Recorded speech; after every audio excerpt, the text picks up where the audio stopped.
ओम शांति। 29/8/2025।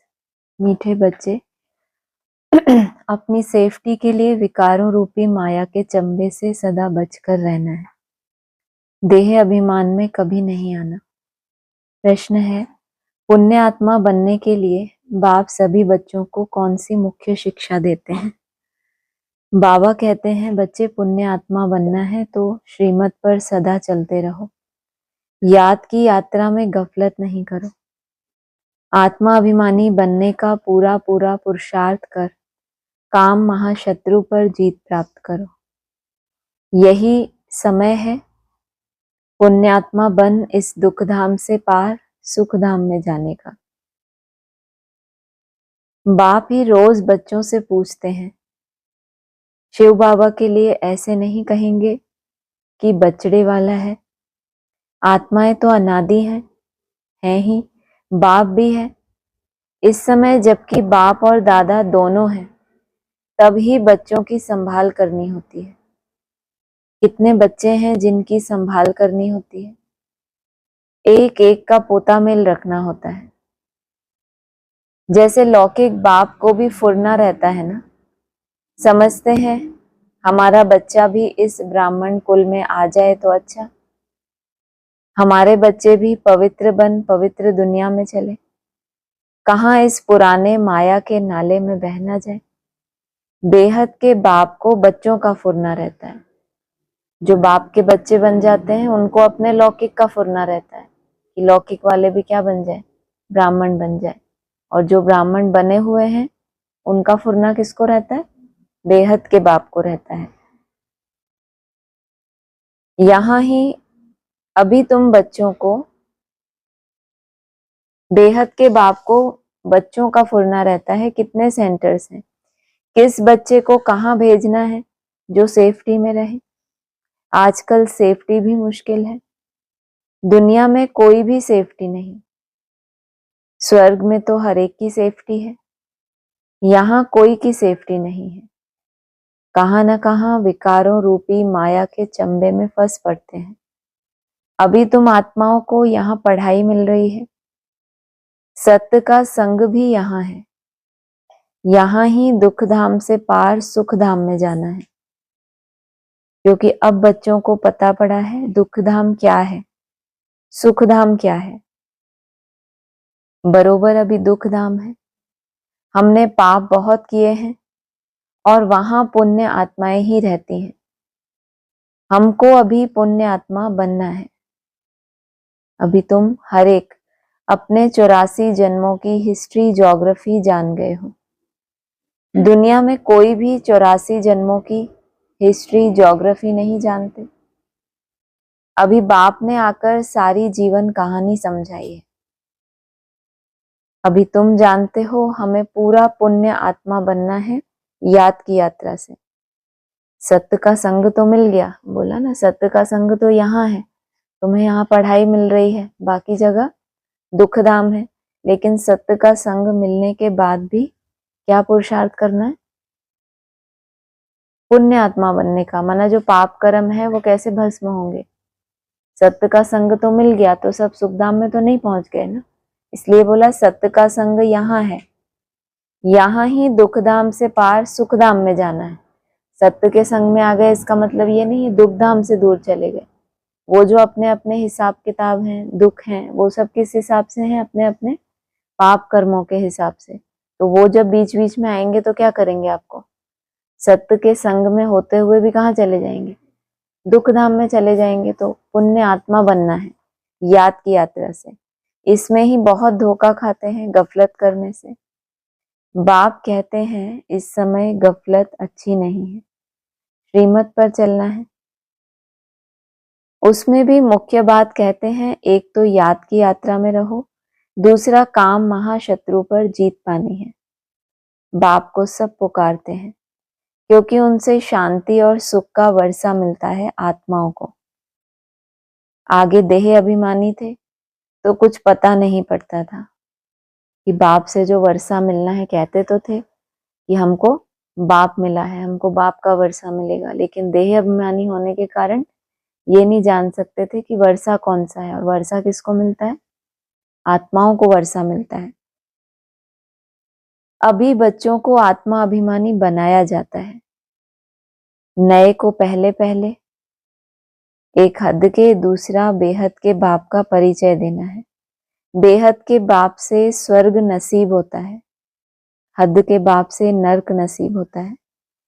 बच्चा जब बालिग बनता है तो प्रॉपर्टी का हकदार बनता है। ऊपर क्या बताया, प्रॉपर्टी कौन सी है? बाप से कौन सा वर्षा मिलता है आत्माओं को? अरे यहाँ नहीं भी बोला हो, वैसे नहीं मालूम। शांति और सुख का वर्षा मिलता है, वो भी किसको?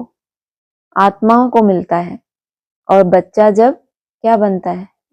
बालिग बनता है तो प्रॉपर्टी का हकदार बनता है। तो प्रॉपर्टी कौन सी हुई फिर? सुख और शांति की। और कल क्या बोला था, पावन बनने के लिए भी क्या चाहिए? समय तो चाहिए ना।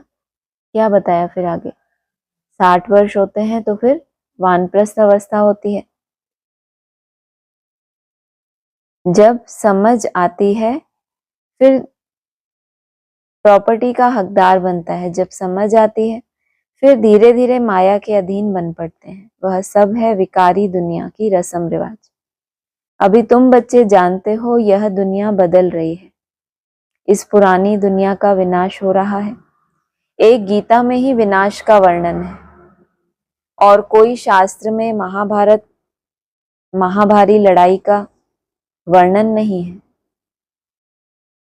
गीता का है ही यह पुरुषोत्तम संगम युग। अरे उसको मना करो, टीवी नहीं चलाए। गीता का युग माना आदि सनातन देवी देवता धर्म की स्थापना। गीता है ही देवी देवता धर्म का शास्त्र। तो यह गीता का युग है, जबकि नई दुनिया स्थापन हो रही है। मनुष्यों को भी बदलना है, मनुष्य से देवता बनना है। नई दुनिया में जरूर दैवी गुणों वाले मनुष्य चाहिए ना। मनन चिंतन तो है इनके पास, जानवर बुद्धि नहीं है, लेकिन मनुष्यों को भी क्या होना पड़ेगा? बदलना पड़ेगा। दैवी गुणों वाले मनुष्य चाहिए ना। कहाँ के लिए? नई दुनिया के लिए। नई दुनिया में क्या बोला? देवता नहीं बोला। अभी क्या है? शुरुआत में दैवी गुणों वाले मनुष्य हैं, साधारण मनुष्य नहीं है। इन बातों को दुनिया नहीं जानती। उन्होंने कल्प की आयु का टाइम बहुत दे दिया। अभी तुम बच्चों को बाप समझा रहे हैं। क्यों बहुत टाइम दे दिया? कलयुग के लिए क्या बोल दिया उन्होंने? कितना लंबा है? कितना लंबा है? 40,000 वर्ष। और आप क्या कहते हो? कितना है आपका ये जो शूटिंग पीरियड है? पूरा ही चक्कर कितना बताते हो? 14 वर्ष का बताते हो। तो कहाँ 14 वर्ष, और कहाँ कोई कोई ब्राह्मणों को पूरा संगम युग ही ऐसा लगे कि कुछ भी तो नहीं हुआ। तो क्या है उनके लिए? अभी कलयुग ही चल रहा है, या उनके लिए पुरुषोत्तम संगम युग आ गया? बाबा ने तो कह दिया 1976 से लेके 2076 ये क्या है? पुरुषोत्तम संगम युग। लेकिन जिनको 100 वर्ष में भी कुछ अनुभूति ना हो, 76 तक भी, और आपको क्या लगे कि हमारे लिए केवल ये 14 वर्ष है जिसमें हमें क्या करना है? पूरा अपना नोंद कर लेनी है। तो कंट्रास्ट हो गया ना। उनकी बुद्धि में बेहद में क्या आ गया? जैसे अभी तो ये बहुत लंबा चलेगा, ये तो ऐसे ही चलता रहता है। और आप क्या कहेंगे? केवल 5,000 वर्ष माना 5,000 दिन। अभी तुम बच्चों को बाप समझा रहे हैं। तुम समझते हो बरोबर बाबा हमको पढ़ाते हैं। श्री कृष्ण को कभी बाप, टीचर या गुरु नहीं कह सकते। श्री कृष्ण टीचर हो तो सीखा कहाँ से? उनको ज्ञान सागर नहीं कहा जा सकता। अभी तुम बच्चों को, बड़ों बड़ों को समझाना है। आपस में मिलकर राय करनी है कि सर्विस की वृद्धि कैसे हो, विहंग मार्ग की सर्विस कैसे हो। ब्रह्मा कुमारियों के लिए जो इतना हंगामा करते हैं, फिर समझेंगे यह तो सच्चे हैं, बाकी दुनिया तो है झूठी। इसीलिए सच की नैया को हिलाते रहेंगे। तूफान तो आते हैं ना। तुम नैया हो जो पार जाती हो। तुम जानते हो हमको इस मायावी दुनिया से पार जाना है। सबसे पहले नंबर में तूफान आता है देह अभिमान का। वह है सबसे बुरा। इसने ही सबको पतित बनाया है। तब तो बाप कहते हैं काम महाशत्रु है, यह जैसे बहुत तेज तूफान है। कोई तो इन पर जीत पाए हुए भी हैं, गृहस्थ व्यवहार में गए हुए हैं, फिर कोशिश करते हैं बचने की। कुमार कुमारियों के लिए तो बहुत सहज है, इसीलिए नाम भी गाया हुआ है कन्हैया। क्यों नाम गाया हुआ है? कन्हैया नाम क्यों गाया हुआ है? कुमार कुमारियों की पालना माना सहज है। ताज भी कौन सा दिखाया था कृष्ण को? मोर मुकुट प्योरिटी की यादगार है ना, तो कुमार कुमारियों का के लिए बहुत सहज है, इसीलिए नाम भी गाया हुआ है कन्हैया। इतनी कन्याएं जरूर शिव बाबा की होंगी। देहधारी श्री कृष्ण की तो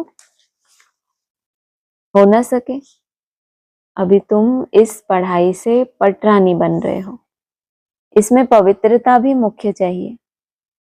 अपने आप को देखना है कि याद का चार्ट ठीक है। बाबा के पास कोई का 5 घंटे का, कोई का 2-3 घंटे का भी चार्ट आता है। कोई तो लिखते ही नहीं, बहुत कम याद करते हैं। सबकी यात्रा एक रस हो न सके। अर्जुन ढेर बच्चे वृद्धि को पाएंगे। हर एक को अपना चार्ट देखना है, मैं कहाँ तक पद पा सकूंगा, कहाँ तक खुशी है।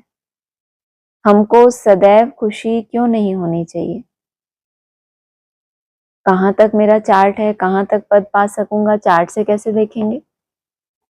चार्ट तो कभी कम होता है, कभी ज्यादा होता है, तो आपको कैसे पता चलेगा? कभी 2 घंटे होता है, कभी 4 होता है, तो कैसे पता चले? जो ऊंचाई सीढ़ी का चित्र है, उल्टी सीढ़ी चढ़ते हैं तो कलयुग में 9 कला, चार्ट लिखते ही नहीं है, क्योंकि बहुत कम है ना, कलयुग में कलाएं हैं ही नहीं, तो वो उनके पास बुद्धि की कला ही नहीं है कि मन बुद्धि को ऐसे कुछ कुछ सेकंड, ये भी तो एक कला है, नहीं है कला? सबसे बड़ी ये कला है क्या? अपनी बुद्धि को भगवान में किस युक्ति से हमें टिकाना है और फिर उस गैप को बढ़ाना। तो कलयुग में तो कोई कला ही नहीं है, फिर ऊपर पहुंचे या कलयुग आदि में तो कितनी कला? अरे यही नहीं पता, 4 कला, फिर और ऊपर 8, फिर 12, 14, 16, तो कहाँ तक आपने एक बार भी जो आपके अंदर अपने आप एक टारगेट आता है कि इतना तो मुझे करना है, हो नहीं पाता, लेकिन टारगेट आता है। फिर जब उसको टच करते हो तो क्या आता है आपके अंदर? एक कॉन्फिडेंस आता है ना, तो आपको निश्चय हो जाता है इतना तो मैं आराम से कर लूंगा, और सेटिस्फाइड हो। ऐसे नहीं सिर्फ आपने भर दिया कि चलो मेहनत का, आपको संतुष्टि आ रही है कि हाँ ये है। तो ये कॉन्फिडेंस भी किनको आ रहा है? जो कम से कम नीचे के लेवल्स पे भी पहुंच रहे हैं, लेकिन टारगेट कैसा रख रहे हैं? ऊपर का टारगेट रख रहे हैं। तो कहाँ तक पद पा सकूंगा, कहाँ तक खुशी है? हमको सदैव खुशी क्यों नहीं होनी चाहिए, जबकि ऊंचते ऊंच बाप के बने हैं।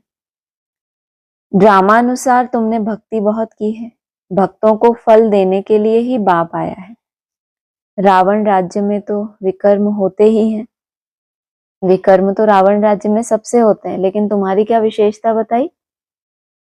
क्या किया तुमने रावण राज्य में? तुमने भक्ति बहुत की, तो क्या हुआ उतना? विकर्मों से कुछ ना कुछ बचते रहे ना दूसरों के मुकाबले। तुम पुरुषार्थ करते हो सतो प्रधान दुनिया में जाने का, जो पूरा पुरुषार्थ नहीं करेंगे तो सतो में आएंगे। सब थोड़े ही इतना ज्ञान लेंगे, संदेश जरूर सुनेंगे, फिर कहाँ भी होंगे। इसीलिए कोने कोने में जाना चाहिए।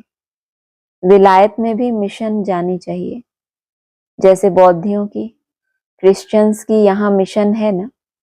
दूसरे धर्म वालों को अपने धर्म में लाने की मिशन होती है। तुम समझाते हो हम असल में देवी देवता धर्म के थे, अब हिंदू धर्म के बन गए हैं। तुम्हारे पास बहुत करके हिंदू धर्म वाले ही आएंगे, उनमें भी जो शिव के देवताओं के पुजारी होंगे वह आएंगे। जैसे बाबा ने कहा राजाओं की सेवा करो, वह अक्सर करके देवताओं के पुजारी होते हैं। उन्हों के घर में मंदिर रहते हैं, उन्हों का भी कल्याण करना है।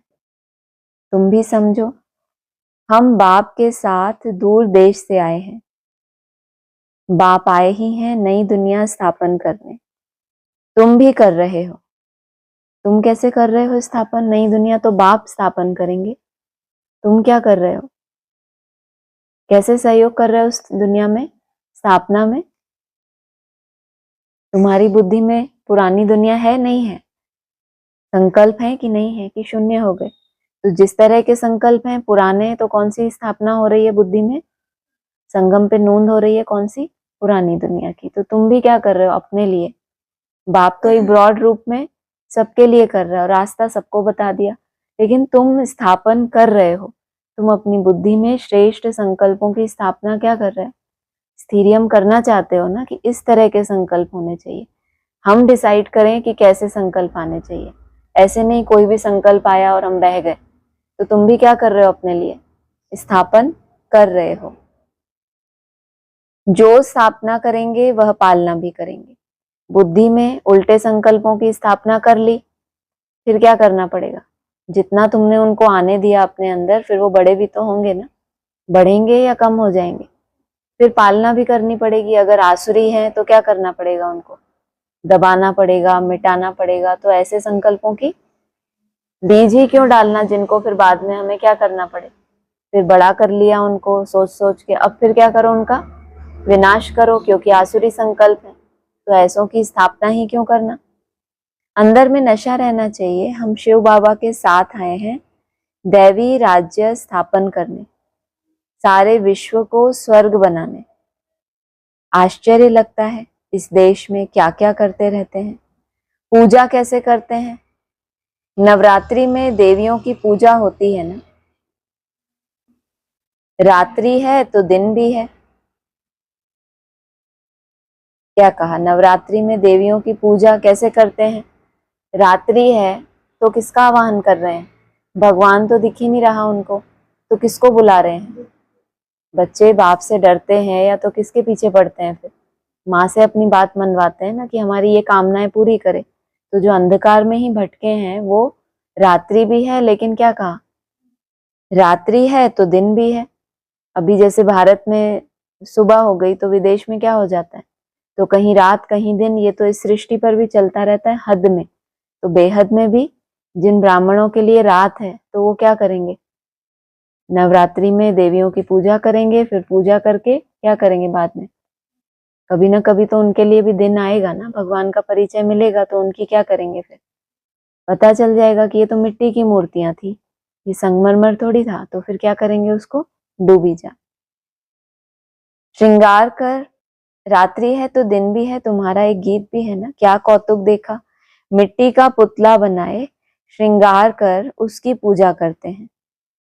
उनसे फिर दिल इतनी लग जाती है जो सब डुबोने जाते हैं। वो पुतला भी किसने बनाया? मनुष्यों ने ही बनाया ना। उनकी मन बुद्धि में आया कि ये आत्मा क्या है, फलानी देवी है, ये फलानी देवी है। उसके अंदर तो चेतना नहीं थी कि मैं आत्मा हूं या कोई बहुत तीखा पुरुषार्थ हो। वो तो क्या था? मिट्टी का ही बना दिया उन्होंने। देखा कि देवभान है, लेकिन भावना क्या बिठा ली कि ये फलानी फलानी देवी है। फिर मन बुद्धि से क्या किया?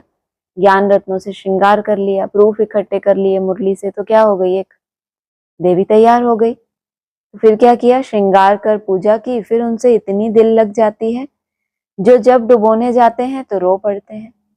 मनुष्य जब मरते हैं तो अर्थी को भी ले जाते हैं। कोई बहुत अच्छे से किसी के लिए सजाए कि ये फलानी आत्मा है, ये फलाने हैं, फिर उसका वो ख्वाब टूट जाए। अपने लिए भी जैसे किसी ने सजा लिया कि मैं फलानी देवी हूँ, चलो दूसरों को छोड़ो, सब प्रूफ प्रमाण इकट्ठे हो गए, सोल ने सब बता दिया कि तुम ये हो वो हो। और जब डुबोने जाएंगे तो क्या होगा? कितना रोना आएगा कि तो फलानी देवी सोचा था और ये तो क्या हो गया। उनसे फिर इतनी दिल लग जाती है, जब डुबोने जाते हैं तो रो पड़ते हैं। मनुष्य जब मरते हैं तो अर्थी को भी ले जाते हैं। बताओ, दुनिया वाले सुने तो क्या करे? हाहाकार मचा दे कि तुमने अर्थी की तुलना देवी से कर दी। कहाँ देवियों की बात हो रही है? इतनी श्रेष्ठ, मनुष्यों को वरदान देने वाली। और बाबा अगली लाइन में क्या करें? जैसे वो मनुष्य होते हैं ना, अर्थी ले जाते हैं, जैसे एकदम ही क्या कर दिया, पहले तो बाबा ने ही डूबी जा कर दी, अर्थी ले जाते हैं, हरी बोल कर डुबो देते हैं। मना इतना जीवन तो तुमने किया नहीं कुछ, अब क्या करो डूबते डूबते? अब तो हरि को बोलो, मिट्टी की देवी।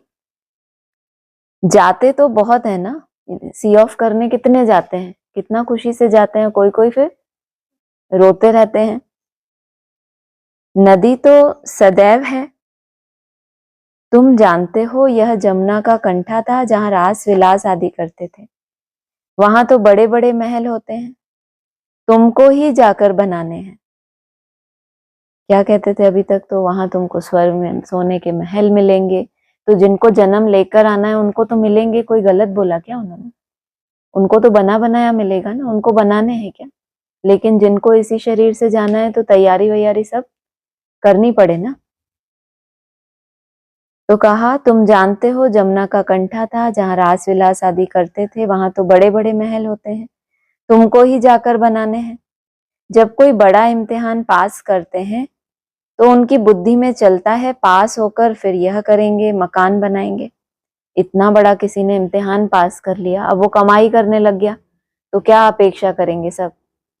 कोई पास होते हैं तो क्या करते हैं, उत्सव मनाते हैं ना, फिर सबको बुलाते हैं कि हम पास हो गए, हमारे घर आना। तो वो तो जिनको ये कल्पना है कि हमें महल मिलेंगे, वो तो आने वाले हैं उस दुनिया में। तुमने इम्तिहान पास किया है तो अब क्या करो, तुम बड़े बड़े महल बनाओ। पास होकर फिर यह करेंगे, मकान बनाएंगे। तुम बच्चों को भी ख्याल रखना है, हम देवता बनते हैं। अब हम अपने घर जाएंगे। घर को याद कर खुश होना चाहिए। मनुष्य मुसाफरी कर घर लौटते हैं तो खुशी होती है। अब हम घर जाते हैं जहां जन्म हुआ था। क्या मतलब इसका? क्या बोला पीछे? घर जाते हैं जहां जन्म हुआ था, कैसे? ये तो रटी रटाई लाइन हो गई। घर जाते हैं कहाँ? परम धाम। वहां जन्म हुआ था आपका? नहीं, कैसे जन्म हुआ वहां पे? जन्म कैसे होता है? जन्म से पहले गर्भ में होती है तो उसका अस्तित्व नहीं होता, वो दिखता ही नहीं है। फिर जब बच्चा बाहर आता है तो बाबा क्या कहते हैं? ऐसे ही वहां से कौन आई? आत्मा आई ना। तो आत्मा जब अपनी संपूर्ण निराकारी स्टेज में चली जाए, पूरी तरह से उसका मैंपन कहाँ चला गया? तो अब किसका जन्म हुआ? आत्मा का जन्म हुआ। अभी तक तो संघर्ष में था, कभी देहभान कभी आत्माभिमान, कभी मर जाते थे। बाबा क्या कहते हैं? मरना माना क्या? कुछ ना कुछ संशय आ गया, देह अभिमान में चले गए, माया ने पकड़ लिया, तो इसको क्या कहेंगे? जैसे मृत्यु हो गई। और जीवन माना आत्मिक स्थिति माना क्या? जीवन। और देहभान माना मुर्दा। तो तुम्हारा एक्चुअल जन्म कहाँ होता है? पूरा 100%, जब तुम संपूर्ण सत्य होते हो। कहाँ? अपने घर में पहुंचकर। तो हमें घर जाना है जहां जन्म हुआ था। हम आत्माओं का भी घर है मूल वतन। कितनी खुशी होती है। मनुष्य इतनी भक्ति करते ही हैं मुक्ति के लिए, परंतु ड्रामा में पार्ट ऐसा है जो वापस जाने का कोई को मिलता नहीं है। तुम जानते हो उन्हों को आधा कल पार्ट जरूर बजाना है। हमारे अब 84 जन्म पूरे होते हैं। अब वापस जाना है और फिर राजधानी में आएंगे। बस घर और राजधानी याद है। यहाँ बैठे भी कोई कोई को अपने कारखाने आदि याद रहते हैं। जैसे देखो बिरला है, कितने उनके कारखाने आदि हैं। सारा दिन उनको ख्यालात रहती होगी। उनको कहें कि बाबा को याद करो तो कितनी अटक पड़ेगी। घड़ी घड़ी धंधा याद आता रहेगा। सबसे सहज है माताओं को, और उनसे भी ज्यादा, उनसे भी कन्याओं को क्या है? सहज। जीते जी मरना है, सारी दुनिया को भूल जाना है। तुम अपने को आत्मा समझ शिव बाबा के बनते हो। इसको जीते जी मरना कहा जाता है। यहाँ मरो फिर कहाँ जाके जन्म लो? कहाँ जाके? कौन सी लाइन बोली थी अभी? घर जाना है जहां, अरे भगवान, जहां जन्म हुआ था। तो अभी कैसे मरते हो तुम? बताया अभी, कितनी सुंदर लाइन। अभी तुम क्या कहा? तुम अपने को आत्मा समझ शिव बाबा के बनते हो। इसको जीते जी मरना कहा जाता है। अभी क्या है? अभी पहले मरना और उसके बाद जन्म कहाँ होगा? जब घर जाएंगे। इसको जीते जी मरना कहा जाता है। देह सहित देह के सब संबंध छोड़ अपने को आत्मा समझ शिव बाबा का बन जाना है। शिव बाबा को ही याद करते रहना है, क्योंकि पापों का बोझा सिर पर बहुत है। दिल तो सबकी होती है। हम जीते जी मरकर शिव बाबा का बन जाए। पहले मरे या पहले बाबा के बने? पहले बन जाए फिर मरे तो नहीं चले, नहीं चलेगा। तो बन तो गए, बाबा के घर में हैं हम, तो बाबा के नहीं बने, औरों की सेवा करते हैं, बाबा की सेवा करते हैं ना। दिल तो सबकी होती है कि हम जीते जी मरकर शिव बाबा का बन जाए। शरीर का भान ना रहे, ये है बेहद में बनना। अभी तो स्थूल है, ये क्या हो गया? बेहद में शिव बाबा का बनना। हम अशरीरी आए थे, फिर अशरीरी बनकर जाना है। बाप के बने हैं तो बाप के सिवाय दूसरा कोई याद ना रहे। ये है निशानी किस बात की? कि आप बाप के बने हैं तो क्या होगा? बाप के सिवाय जब कोई दूसरा याद ना आए तो हम कहेंगे कि अब जीते जी मर के हम क्या बने? शिव बाबा के बन गए। ऐसा जल्दी हो जाए तो फिर लड़ाई भी जल्दी लगे। बाबा कितना समझाते हैं, हम तो शिव बाबा के हैं ना, हम वहां के रहने वाले हैं। यहाँ तो कितना दुख है, अभी यह अंतिम जन्म है। बाप ने बताया है तुम सतो प्रधान थे तो और कोई नहीं था। तुम कितने साहूकार थे। भले इस समय पैसे कौड़ी हैं, परंतु यह तो कुछ भी नहीं, कौड़ियां हैं। यह सब अल्पकाल सुख के लिए है। बाप ने समझाया है। पास्ट में दान पुण्य किया है तो पैसा भी बहुत मिलता है, फिर दान करते हैं। यह है एक जन्म की बात। यहाँ तो जन्म जन्मांतर के लिए साहूकार बनते हैं। जितना बड़ा कहावना उतना बड़ा दुख पाना। किनके लिए बोला? हम तो ये पॉइंट हर जगह लगा देते हैं। बाबा ने यहाँ किस रेफरेंस में बोला? इसलिए मुरली में जो भी महावाक्य आते हैं वो किस संदर्भ में बोले गए, किस लाइन के साथ जोड़कर वो बोले गए, उसका भी ध्यान रखना। बड़े बड़े साहूकारों के लिए, जिनके पास बहुत धन है, जितना बड़ा है उतना क्या है? जितना बड़ा कहावना उतना बड़ा दुख पाना। जिनको बहुत धन है वह फिर बहुत फंसे हुए हैं, कभी ठहर ना सके। कोई साधारण गरीब ही सरेंडर होंगे, साहूकार कभी नहीं होंगे। वह कमाते ही हैं पुत्र पौत्रों के लिए कि हमारा कुल चलता रहे। खुद उस घर में नहीं आने वाले हैं, माना शरीर छोड़ देंगे तो जरूरी नहीं है कि उसी कुल में जन्म ले, साहूकार कुल में। लेकिन कमाई किसके लिए करते हैं? पुत्र पोत्रे आए जिन्होंने अच्छे कर्म किए हैं। जैसे बहुत दान जो करते हैं वह राजा बनते हैं, परंतु एवर हेल्दी तो नहीं है। राजाई की तो क्या हुआ, माना कोई एक सब्जेक्ट पकड़ ली, ज्ञान दान बहुत कर लिया, बहुतों के ऊपर आपने राजाई कर ली, तो सिर्फ क्या होगा उससे? आपकी हेल्थ का कनेक्शन कौन सी सब्जेक्ट से है? हेल्थ कैसे मिलती है? अरे याद से मिलती है हेल्थ, और ज्ञान से वेल्थ। राजाई की तो क्या हुआ? अविनाशी सुख नहीं है। यहाँ कदम कदम पर अनेक प्रकार के दुख होते हैं, वहां यह सब दुख दूर हो जाते हैं। बाप को पुकारते हैं कि हमारे दुख दूर करो। तुम समझते हो दुख दूर सब होने हैं, सिर्फ बाप को याद करते रहें। सिवाय एक बाप के और कोई से वर्षा मिल नहीं सकता। बाप सारे विश्व का दुख दूर करते हैं।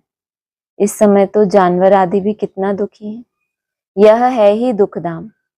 दुख बढ़ता जाता है, तमो प्रधान बनते जाते हैं। अभी हम संगम युग पर बैठे हैं, वह सब कलयुग में है। यह है पुरुषोत्तम संगम युग। बाबा हमको पुरुषोत्तम बना रहे हैं। यह याद रहे तो भी खुशी रहे। भगवान पढ़ाते हैं, विश्व का मालिक बनाते हैं, यह भला याद करो। उनके बच्चे भगवान भगवती होने चाहिए ना, पढ़ाई से। क्या बोला? उनके बच्चे क्या भगवान तो है जो सदा ही है, और उनके बच्चे भी भगवान भगवती होने चाहिए, लेकिन कैसे बने? पढ़ाई से, माना नेचुरल रूप से। जैसे पढ़ाई पढ़ के कोई बैरिस्टर इंजीनियर बनता है, तो वो भगवान जो पढ़ाते हैं वो तो है ही। भगवान तो सुख देने वाला है, फिर दुख कैसे मिलता है? वह भी बाप बैठ समझाते हैं। भगवान के बच्चे फिर दुख में क्यों हैं? भगवान दुख हरता सुख करता, तो जरूर दुख में आते हैं तब तो गाते हैं। तुम जानते हो बाप हमको राजयोग सिखा रहे हैं, हम पुरुषार्थ कर रहे हैं, इसमें संशय थोड़े ही हो सकता है। हम बीके राजयोग सीख रहे हैं, झूठ थोड़े ही बोलेंगे। कोई को यह संशय आए तो समझाना चाहिए, यह तो पढ़ाई है। विनाश सामने खड़ा है। हम हैं संगम युगी ब्राह्मण चोटी। प्रजापिता ब्रह्मा है तो जरूर ब्राह्मण भी होने चाहिए। वो भी कैसे ब्राह्मण? कलयुगी ब्राह्मण नहीं, संगम युगी ब्राह्मण, और वो भी चोटी का पुरुषार्थ करने वाले। तुमको भी समझाया है तब तो निश्चय किया है। बाकी मुख्य बात है याद की यात्रा, इसमें ही विघ्न पड़ते हैं। अपना चार्ट देखते रहो, कहां तक बाबा को याद करते हैं, कहां तक खुशी का पारा चढ़ता है। यह आंतरिक खुशी रहनी चाहिए कि हमको बागवान पतित पावन का हाथ मिला है। हम शिव बाबा से ब्रह्मा द्वारा हैंडशेक करते हैं, नमस्कार नहीं करते। क्या करते हैं? हैंडशेक करते हैं। मतलब बुद्धि रूपी हाथ हमारा कहाँ टच हो जाए, शिव बाबा की ही याद रहे। मतलब आपका बुद्धि रूपी हाथ कहाँ जुड़ गया? बाप के साथ जुड़ गया ना। अच्छा, मीठे मीठे सिक्की लदे बच्चों प्रति माता पिता बाप दादा का याद प्यार गुड मॉर्निंग। रूहानी बाप की रूहानी बच्चों को नमस्ते, रूहानी बच्चों की रूहानी बाप दादा को नमस्ते। धारणा के लिए सार है, अपने घर और राजधानी को याद कर अपार खुशी में रहना है। सदा याद रहे कि अब हमारी मुसाफिरी पूरी हुई, हम जाते हैं अपने घर, फिर राजधानी में आएंगे। हम शिव बाबा से ब्रह्मा द्वारा हैंडशेक करते हैं, वह बागवान हमें पतित से पावन बना रहे हैं। हम इस पढ़ाई से स्वर्ग की पटरानी बनते हैं, इस आंतरिक खुशी में रहना है। वरदान है 3 प्रकार की विजय का मेडल प्राप्त करने वाले सदा विजयी भव। विजय माला में नंबर प्राप्त करने के लिए पहले स्व पर विजयी, फिर सर्व पर विजयी और फिर प्रकृति पर विजयी बनो। पहले स्व माना अपने मन बुद्धि के ऊपर, फिर सर्व पर माना दूसरों को भी, दिल को भी क्या करना? जीतना, उस पर भी जीत पाना। अनेक तरह के स्वभाव संस्कार हैं, लेकिन संस्कार आपके मिल रहे हैं सबके साथ, तो सबके ऊपर क्या पा लिया आपने? जीत। सामना करने के आधार से नहीं, कंट्रोलिंग के आधार से नहीं, लेकिन इस आधार से, सहनशीलता के आधार से।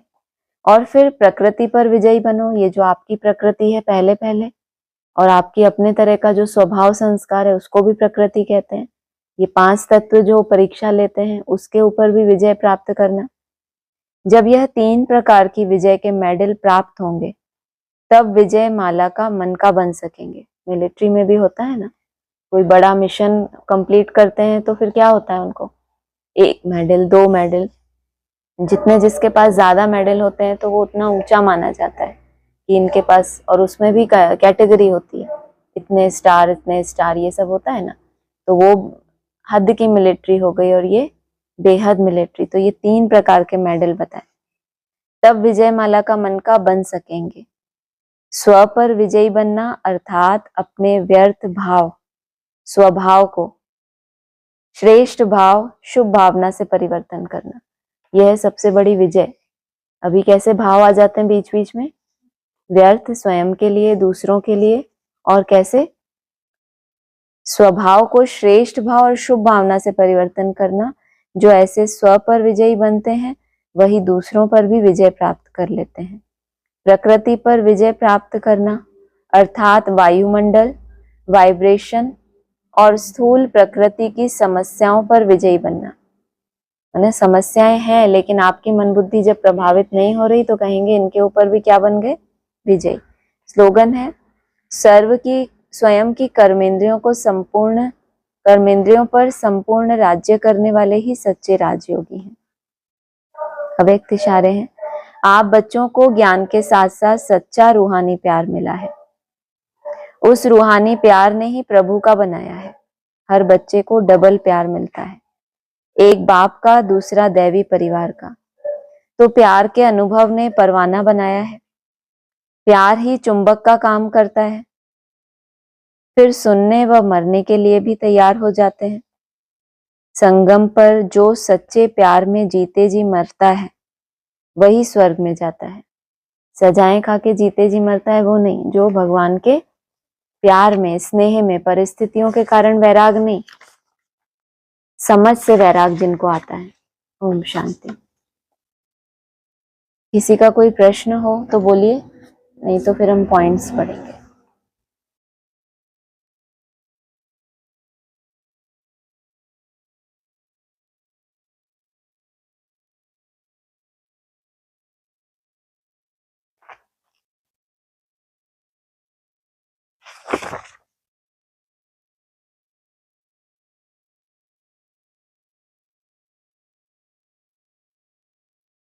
का है, देखो ये बाबा, ये त्रिमूर्ति ब्रह्मा द्वारा नई दुनिया की स्थापना, ये नई दुनिया की स्थापना और ये विष्णु बैठा हुआ है, वहां ही ब्रह्मा, उससे ये स्थापना होती है। फिर जब स्थापना होगी सबकी, तो ये जो शंकर है ये प्रेरणा करके ये सबका विनाश करता। वो कहते हैं आंख खोलते हैं तो सृष्टि भस्म हो जाती है, लेकिन वो शंकर कब करेगा विनाश? जब सबकी स्थापना हो जाती है। 30-4-64 का है, तुम जानते हो मम्मा बाबा, गुप्त मम्मा, वो कहते हैं ना गुप्त गंगा त्रिवेणी, तो उनमें 2 गंगाएं दिखाई हैं, एक गुप्त दिखलाई देते हैं। तो बरोबर यहाँ गंगाएं तो बहुत ही हैं, परंतु ये फिर गुप्त ब्रह्मपुत्री है ना, सबसे बड़ा गंगा, फिर ये गुप्त। अगला है 30-6-64 का, जो सूर्यवंशी डायनेस्टी है वो ही सभी पूज्य चंद्रवंशी तो पूजा करते हैं ना सूर्यवंशी की, क्योंकि वे जानते हैं कि हमसे भी बड़े कोई तो होंगे ना। ये नॉलेज तुम बच्चों को मिल रही है, वो नॉलेज इस बेचारे लक्ष्मी नारायण में, अभी किसको कहते हैं बेचारे लक्ष्मी नारायण को? अपन को कह देते हैं। किसको कह रहे हैं बाबा? अपन को कह दे रहे हैं कि हम जब नया जन्म लेंगे वहां जाके लक्ष्मी नारायण बनेंगे। इन लक्ष्मी नारायण की तो बात नहीं है जिनकी चंद्रवंशी भी बैठ के पूजा कर रहे हैं। वो बोला था ना मुरली में कि जो नारायण बने हुए हैं उसकी हम पूजा करते हैं, क्योंकि हमको भी ऐसा बनना है। अपन को कह देते हैं कि जब हम बेचारे लक्ष्मी नारायण बनते हैं ना, तो ये नॉलेज होती नहीं है। 30-6-64 का है, तुम देखो, जानते हो कराची में थे, कोई को गुस्सा आता था, अरे इनमें भूत आ गया, इनको जाकर के वहां दूर बिठाओ, कोई इनके सामने नहीं जाएगा, नहीं तो तुम्हारे में भूत आ जाएगा। फिर नाक से पकड़ करके, कान से पकड़ करके बाहर निकल जाते। इतनी इतनी इनके ऊपर खबरदारी रहती थी। कौन से भूत के ऊपर?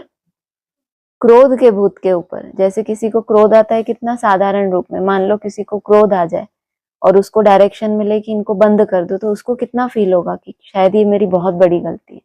अभी कुछ ऐसा खबरदारी रहती नहीं है तो घूमते फिरते क्रोध करते रहते ना, नहीं ऐसा। अगर जैसे ही आपको क्रोध आया, आपको कमरे में बंद कर दिया, तो कितना रियलाइज होगा आपको, आगे करोगे फिर वो गलती। तो कितनी खबरदारी रहती थी। तो अभी क्या करना चाहिए फिर अपने को? अपने ऊपर खुद ही खबरदारी रखनी है, सामने से तो कोई नहीं बोल रहा, तो हम क्या करें अपने को? हाँ, कहाँ लॉक कर दें? अरे आपको कहाँ लॉकअप करना है अपने को? हाँ, कोई डिस्ट्रैक्शन नहीं। जब कोई जेल में चला जाता है लॉकअप में, तो कोई डिस्ट्रैक्शन देते हैं उसको? बस बैठा रहे, याद करता रहे, कितना अच्छा है। 30-6-64 का अगला है, बाप आते हैं भारत में, भारत में भी खास मगध देश में आते हैं। तो बरोबर ये सिंध है ना बच्ची, मगरमच्छों का है भी, बरोबर नाम ही ऐसे पड़ गया है। बरोबर मगध देश में, बरोबर सरस्वती भी वहां से ही निकली है। जब एडवांस नॉलेज आई तो मगध देश कहाँ पहुंच गया? यूपी पहुंचा ना। वैसे तो है ओरिजिनली वहीं का, लेकिन जब इसमें क्या बोल रहे हैं, सिंध को मगध देश बता दिया। बरोबर मगध देश में बरोबर सरस्वती भी वहां से ही निकली, शिव बाबा भी वहां आते हैं, ब्रह्मा भी वहां से ही निकले हैं, सरस्वती भी वहीं से निकली हुई है। बाबा आए कहाँ? बॉम्बे में, कराची में शुरू किया, जाकर मगध देश में। साक्षात्कार वगैरह तो बच्चों को मालूम है कहाँ भी किया, बॉम्बे में किया, कराची में किया। जब बाबा की प्रवेशता थी ना, पता नहीं क्या हो गया, शुरू में एकदम से तो नहीं पता चला। जब साक्षात्कार हो रहे थे, चाहे बॉम्बे में हुए चाहे कराची में हुए, बाबा ऐसे होकर के किसके सामने बैठते थे तो वो सामने वाली आत्मा क्या होता था, वो ध्यान में चली जाती थी। तो मैं वंडर खाता था कि ये क्या है, ये ध्यान में चली जाती है। अगला है इसी मुरली का, भागवत का कनेक्शन है गीता से, भागवत का कनेक्शन है महाभारत से, भागवत का कनेक्शन वास्तव में रामायण से, परंतु उन्होंने उनको दूसरी जगह बता दिया। वशिष्ठ का कनेक्शन है रामायण से, ये पूरा ही उलझा हुआ है पॉइंट। भागवत का पहले कनेक्शन वो तो समझ आया, बाबा ने बताया। गीता होती है, फिर भागते हैं भगवान के पीछे, फिर क्या होता है महाभारत। लेकिन यहाँ क्या बोला, भागवत का कनेक्शन वास्तव में किससे है? हाँ, जबकि भागवत किसकी गाई जाती है? श्री कृष्ण की महिमा, लेकिन वास्तव में कनेक्शन कहाँ जुड़ा हुआ है? जो चैतन्य रामायण, जो राम की आत्मा है, वहां से भी क्या है, कुछ ना कुछ कनेक्शन है, परंतु उन्होंने दूसरी जगह बता दिया। फिर आए कौन? वशिष्ठ जी आए। तो वशिष्ठ कौन हुए? वशिष्ठ और विश्वामित्र दो होते हैं, एक है ब्राह्मण और दूसरा क्या है, क्षत्रिय। तो ये कंट्रास्ट हो गया किसका किसका, राम और कृष्ण की आत्माओं का। तो वशिष्ठ का कनेक्शन भी कहाँ कर दिया, रामायण से, तो वो कृष्ण की ही आत्मा हो गई ना। और भागवत किसकी दिखाई है, कृष्ण की, तो सब इंटरकनेक्ट कर दिया ना सबको। अगला है फॉलो फादर एंड मदर। अब जानते हो कि हमको मदर एंड फादर बहुत पुरुषार्थ करके बरोबर नंबर 1 और 2 प्लस में जाते हैं, प्लस इसको प्लस कहेंगे। मदर फादर जो पुरुषार्थ करते हैं उसको भी अगर क्या किया आपने, जीत पाई उनके तख्त के ऊपर, तो आप कहाँ गए, प्लस में। तो एक ये थोड़ी है इनकी डायनेस्टी ही स्वीट है, क्योंकि इनको भी तो जीतना है ना। बच्चे बाप के ऊपर जीत पहनते हैं, तो जीत पहनने से वो जो बच्चे जीत पहनेंगे वो बड़े हो जाएंगे, फिर सेकंड नंबर में ग्रेड में आ जाएंगे। कौन? माँ बाप जो हैं। बच्चे जब क्या बोला है, तख्त पर बैठते हैं तो माँ बाप उनको पांव धोकर तख्त पे बिठाते हैं और खुद नीचे उतर जाते हैं, तो सेकंड ग्रेड में आ गए। तो वो तो नीचे उतरते रहेंगे, ऊपर जाते रहेंगे, नीचे उतरते जाएंगे। तब बाप कहते हैं कि बच्चे तुमको माता पिता के ऊपर भी जीत पहननी है, जो फिर तुम वर्षे में आए सको। 28, 8, 64 का है, ये सब खाद हो जाएगी। ये झाड़ के पत्ते, ये छेना, ये कचरा जो भी है वो खाद बन जाती है। देखो, खाद भी बनने में टाइम लगता है ना, फट से तो नहीं हो जाएगी। तो बाबा कहते हैं टाइम तो लगेगा ना इस सृष्टि को नया बनने में। ना ये जो विकारों की खाद है मन बुद्धि में आती है, तो हम समझे कि इससे हमारे प्रोग्रेस हो रही है, लेकिन खाद बनी है। खाद कैसे बनती है? जो भी कचरा वचरा सब कुछ है उसको क्या चाहिए, कुछ ना कुछ रोशनी चाहिए, सूर्य की ऊर्जा चाहिए, कुछ तो उसको चाहिए, जो वो क्या होती है फाइनली, एक पौष्टिक चीज कहो या क्या कहते हैं उसको, जो पौधे को बढ़ाती है। हाँ, उसकी उर्वरा शक्ति क्या कहते हैं, वो बढ़ा देती है खाद, जमीन की भी। और जमीन, लेकिन उसको तैयार होने में भी कितना समय लगता है। तो ये सिर्फ जो हमारी मन बुद्धि में कचरा आ रहा है, लेकिन वो जो आपका याद का थोड़ी थोड़ी उसको गर्मी मिलती रहती है, उससे क्या होता है, उसका खाद का रूप बदल जाता है। माना फिर वो सिर्फ ऐसे ही फालतू चीज नहीं रहती, वो भी क्या करती है, वो अनुभवी बनना। मतलब क्या, कि उस खाद ने भी आपके वृक्ष को क्या किया, पौधे को कुछ ना कुछ आपको सीख मिली कि देखो ये हुआ था ना, ये हुआ था ना, लेकिन उसको आपने पॉजिटिव करके समाया कि चलो ये माया का रूप आया। तो उसमें भी बहुत टाइम लगता है अनुभवी बनने में। बाबा कहते हैं टाइम तो लगेगा ना इस सृष्टि को नया बनने में, जिसमें खाद पड़ेगी। तब तो तुमको देखो, तुम जानते हो सूक्ष्म वतन में तुमको बड़ा बड़ा फूल दिखलाते हैं, इतना इतना इतना इतना सूबी रस पिलाते हैं। संतरे का रस या मौसमी का रस वगैरह तो देखो, तुम विचार करो कितनी खाद मिलेगी, सो भी खास भारत को। रक्त भी बहता है भारत में, ख्याल करो कितनी खाद मिलेगी, कितनी अच्छी अच्छी सब चीजें होंगी। देखो तुम्हारी नई दुनिया के लिए ये कितना आपे ही देखो, सारी दुनिया में खाद वाद पड़ के तुम्हारे लिए सब तैयार हो जाएंगे। क्या इतनी दुनिया को मार रहे हैं किस लिए? तुम्हारे लिए मौसमी संतरे उगाने के लिए? इतनी बड़ी दुनिया का विनाश इतना खाते हो तुम? इतनी खाद चाहिए, सारी दुनिया का विनाश हो फिर उसकी खाद बने तो हमारे मौसमी संतरे के बाग हरे भरे हो जाएं, क्योंकि तुम्हारे पास था ना, फिर वो चला गया तुम्हारा। फिर तुमको आकर के बात मत पूछो, एक एक फल यहाँ तो कभी मिल भी ना सके। तुमको सूक्ष्म वतन में फल होते तो नहीं है ना, परंतु कहां से तुमको सूबी रस पिलाते हैं? जबकि साक्षात्कार तो साक्षात्कार, सीन दिख रही है तो दिख रही है। अब सूक्ष्म वतन में दिख रही है कि वैकुंठ है ये, उसमें भी देख पाना, ये भी तो बुद्धि की कमाल है कि हम कहाँ गए थे, सूक्ष्म वतन में गए थे या वैकुंठ में गए थे। ये वैकुंठ में साक्षात्कार कराए करके बगीचे का भल बाबा ने नहीं देखा, तुम बच्चों ने ही देखा है, ये सब सुना है। तो बाबा को याद है सूक्ष्म वतन में ये लोग जाते हैं बगीचे में, बगीचे में फर्स्ट क्लास शौक होता है ना। समझो हमारा बगीचा होगा तो नशा होगा कि वो हम तुमको फल तो खिलाएं। कोई साक्षात्कार किया है कि बरोबर वहां जाते हैं। प्रिंस जो बनने वाले हैं देखो, इनको मालूम है वो बगीचे में जाते हैं। ये देखो पीछे देखो, जाती है पीकर आती थी, अभी पता नहीं वो फैशन है या नहीं पीने का, आगे बहुत पीती थी। क्या पिलाया? शूबी रस पिलाया। कहाँ से लाया? बगीचे से लाया। सूक्ष्म वतन में बगीचा कहाँ से आया? ये तो बगीचा तो जरूर वैकुंठ में तुमको ले गए होंगे, वहां तुमको पिलाया होगा। तो देखो साक्षात्कार भी तो कराते हैं ना, सबको नहीं, एक एक को बैठकर साक्षात्कार कराएंगे नहीं, है ना, सबको साक्षात्कार नहीं कराएंगे, कंडीशन लगाई पीछे नहीं, जो जो निमित्त बने हुए हैं उनको साक्षात्कार कराते ही रहते हैं।